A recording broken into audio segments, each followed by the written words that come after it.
Mo kí gbogbo èèyàn ẹ kú oṣù tuntun. Àtẹni tó ń ṣe àánú, àtẹni tí kò ṣe, àtàwọn tó ń ṣe iṣẹ́ rere, àtàwọn tí wọn ò ṣe. Mo kí gbogbo wa pátápátá. A kú oṣù tuntun. Ẹ̀yin tẹ́ ẹ wá ń ṣiṣẹ́ rere làdúrà yìí wà fún. Àti ẹ̀yin tẹ́ ẹ ń ṣàánú. Torí mi náà ò fẹ́ bá ìkà tò, mi ò fẹ́ bá oníṣẹ́ búburú tò. Àdúrà mi dẹ̀ ni pé Ọlọ́run má jẹ́ atẹ́nítìkà. Tó bá wu ẹ̀yin náà bẹ́ẹ̀, ẹ sọ bẹ́ẹ̀ síra yín. Ṣùgbọ́n fún ẹ̀yin tẹ́ ń ṣiṣẹ́ rere àti fún ẹ̀yin tẹ́ ń ṣàánú, ẹ fún mi ní ìṣẹ́jú kan nínú àkókò yín. Ẹ gbọ́wọ́lé àyà yín. Ìwé Habakkuk orí 3 ẹsẹ̀ 17. Habakkuk 3:17. Gbólóhùn 3 ni mo fẹ́ yálò fún yín nínú ẹ̀. Tiwọ́ tó bá wá gbà gbọ́, tó gbàdúrà yìí gbọ́, gbé ọwọ́ ọ̀tún rẹ lé ọkàn àyà rẹ. Ibẹ̀ lọ́lọ́run ń gbé. Inú àyà yẹn gangan lọ́lọ́run ń gbé. Jẹ́ máa mú lẹ́yọ kọ̀ọ̀kan.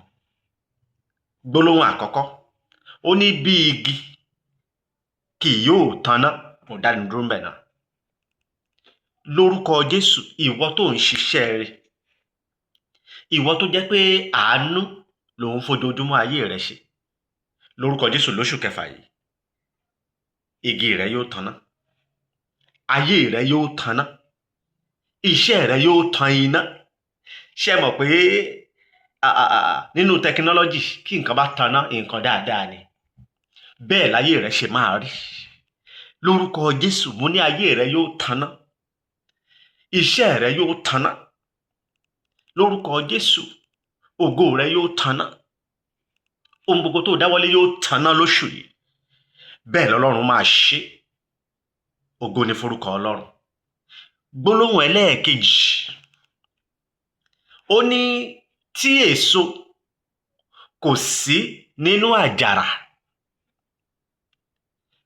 Gbọ́ mi, ìwọ tó ń ṣàánú, àjàrà rẹ ó yá kó méso tuntun jáde. Iṣẹ́ rẹ kó mú èso jáde lóṣù yìí. Gbogbo tó bá dá ọwọ́ rẹ lé kó máa méso jáde. Lórúkọ Jésù, kí ni èso? Èso ni pé èrè ni èso. Lórúkọ Jésù, gbogbo tó bá ṣe lóṣù yìí, ó yá lọ kó èrè púpọ̀. Bọ́lọ́run tí mẹ́tẹ́mi rẹ̀ ń bẹ, lọ kó èrè púpọ̀. Lórúkọ Jésù, nídìí ọjà rẹ, nídìí iṣẹ́ rẹ, nínú ìrìn àjò rẹ, nínú ayé rẹ, lọ kó èrè púpọ̀ lóṣù yìí. Bẹ́ẹ̀ ló máa rí lórúkọ Jésù. Gbólóhùn ẹlẹ́ẹ̀kẹta rèé. Mo ń sọ pé ó wà fún àwọn olùṣe rere, àwọn tó ń ṣe rere àtàwọn tó ń ṣe àánú ló wà fún. Now, gbólóhùn ẹlẹ́ẹ̀kẹta, máa gbọ́ mi o. Ó ní iṣẹ́ igi ólífì yóò jẹ́ àṣedànù. Lórúkọ Jésù lóṣù yìí, ò ní ṣàṣedànù. Lórí iṣẹ́ rẹ, ò ní ṣàṣedànù. Nínú ayé rẹ, ò ní ṣàṣedànù. Kódà lórí ọmọ, ò ní ṣàṣedànù. Lórí ọkọ tàbí aya rẹ, ò ní ṣàṣedànù. Ìrìn àjò rẹ lóṣù yìí, lórúkọ Jésù, gbogbo ogun àṣedànù, Ẹ̀mí Mímọ́ fagilé. Bẹ́ẹ̀ ló máa rí. Ìwọ fúnra ara rẹ, o lè fi pásèjì yìí nínú Bíbélì, o lè fi gbàdúrà tó o bá nígbàgbọ́ lórí ẹ̀.